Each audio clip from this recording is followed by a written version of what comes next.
Et on finira l'émission avec ça. Je vous explique pourquoi. Je vous ai diffusé, là, il y a quelques instants, un article sur une découverte du service Veizataz, veizataz.com pour ceux que ça intéresse.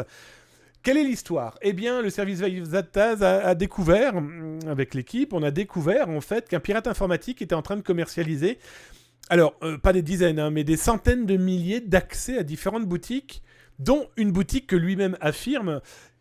Pour lui, il dit voilà, j'ai des données de Domino's Pizza et des données de Français. Je vous mets l'article là sur Twitch.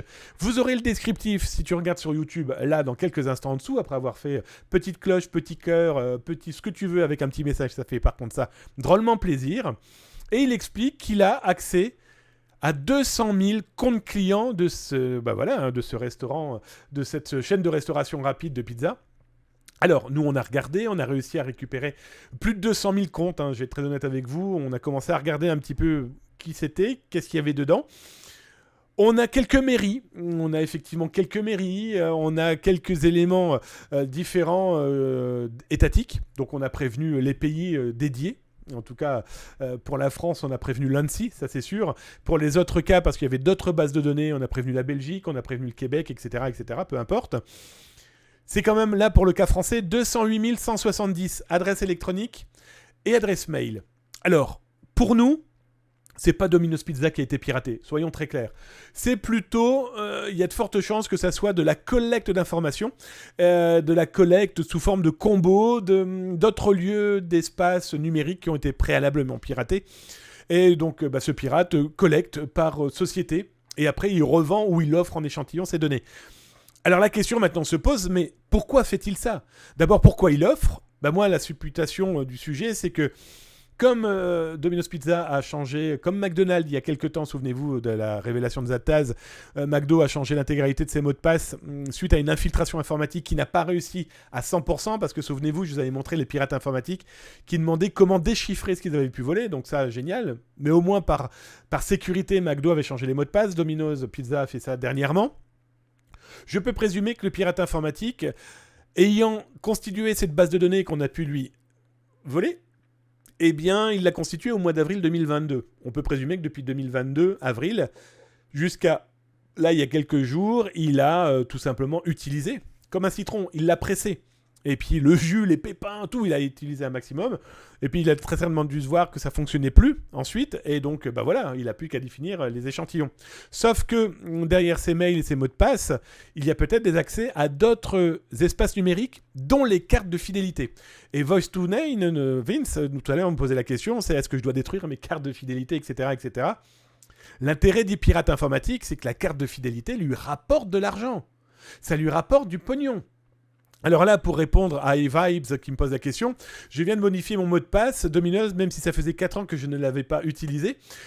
T'as d'abord bien fait, Vibes, et pour rappel, Domino's Pizza en 2014, justement, avait été piraté par le groupe Rexmundi. Je ne sais pas si vous vous souvenez, avec infiltration des données, et puis avec chantage. Il leur avait demandé, je crois, quelque chose comme 30 à 40 000 dollars, euros, même plutôt, en leur disant, on a vos données, si vous ne payez pas, on diffuse. Domino's Pizza n'avait pas voulu, ils avaient diffusé plus d'une quinzaine de bases de données avec mail et mots de passe, etc., etc. Là, le pirate informatique, pour ce cas-là, affirme et dit que ça date de 2022. Dans les documents qu'on a pu voir, les créations de ce qu'on a pu voir de ce document datent effectivement d'avril 2022. Est-ce que c'est la constitution de cette base de données avec un regroupement de plein d'autres bases de données ? Ça, on n'en sait strictement rien. Pour moi, je pense que oui. Il y avait dans ce fichier plus de 30 000 mots de passe se terminant tous par la même signature, TW. Voilà, donc ça me paraissait un peu trouble, en tout cas, de me dire que, bizarrement, tous les mots de passe dans cette société-là finissaient tous pareil, en tout cas, au moins 30 000. Pour revenir sur à quoi ça leur sert, et surtout pourquoi il faut changer son mot de passe, et attention à sa carte de fidélité, tout simplement parce que la carte de fidélité, c'est aussi de l'argent. Je vous montre un exemple très concret d'un black market, d'une boutique de pirates informatiques, qui vous propose d'accéder à des points de différentes boutiques. Alors là, on a Subway, on a McDonald's, mais il y en a plein d'autres. Pourquoi ? C'est simple. Là, il vous le dit, par exemple, pour Subway Europe, tu peux avoir pour 50 centimes l'accès à une carte qui contient 500 points. N'oubliez pas que les points, c'est de l'argent. Les points, vous les constituez comment ? Vous, l'utilisateur licite, c'est votre carte. Ces points, vous les cumulez parce que vous avez acheté des produits. Donc, qu'on le veuille ou non, ce point est de l'argent. Eh bien, les pirates informatiques, la carte de fidélité, elle leur sert à ça. Donc, changez souvent le mot de passe de votre carte de fidélité. Inquiétez-vous si jamais des points disparaissent alors que vous n'avez strictement rien fait. N'oubliez pas que votre carte de fidélité, c'est aussi beaucoup de données sur vous. Mail, numéro de téléphone, potentiellement l'adresse physique, et donc bien sûr vos points. C'est embêtant aussi. Alors quand on s'appelle McDonald's, Subway, on pourrait se dire « Ouais, ça leur coûte pas grand-chose, c'est rien, ils gagnent des milliards. » Oui, mais enfin, n'oubliez pas que les franchisés McDo, ou peu importe le restaurant d'ailleurs, hein, Delarte comme on peut voir là, etc., le soir, quand il fait sa caisse, le mec, il se dit « On peut m'expliquer, j'ai vendu 100 sandwichs, je n'ai que l'argent de 50. Quelqu'un peut m'expliquer le problème ?» Bah, tout ça, il y a un moment, ça va impacter les caisses d'une entreprise. Qui dit caisse, dit chiffre d'affaires. Si ça ne fonctionne plus, c'est quoi? C'est mettre des gens à la porte. C'est ça, hein, le Black Note qui veut bouffer sur le dos de tout le monde sans vouloir débourser. Ah oui, mais j'ai pas d'argent. Non, mais à première vue, t'en as suffisamment pour le donner à un escroc, un voleur, un pirate, pour arnaquer des gens qui sont peut-être comme toi, qui n'ont pas non plus de pognon, et qui sont contents d'aller le samedi ou le vendredi, peu importe, eh bien, aller se manger son petit McDo. Ah ben moi, j'adore ça. Et ben ça me fait chier de me dire que des gens, c'est peut-être leur petit bonheur du mois, voyez. Et le problème, c'est que ces gens-là, ces pirates informatiques, un autre exemple, ici vous avez un pirate informatique qui vous dit, bah tiens, sur la carte Planète Sushi, comme je vous le montre ici, eh bien, il le dit clairement, il y a 45 € sur le compte Planète Sushi que je te vends. Je te le vends combien? Bon bah là, il les a tous vendus, il a vendu les nombres de cartes qu'il avait, hein, d'accès. Ben, la personne a perdu 45 balles. Hein. Et peut-être que ces 45 balles de ses sushis du mois, eh bien, il va s'asseoir dessus, cette personne. Merci, Zigigi11, pour ton follow. Merci aussi, Reno Humbert. Pardon, je ne t'ai pas vu, mon ami.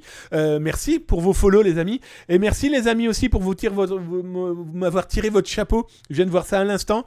Vous l'aurez compris, ce soir, il n'y a pas de casquette. OK? Donc là, je continue sur l'aspect aussi de ces cartes de fidélité. Donc là, le dit très clairement, ce pirate. Hein, il y a 45 balles.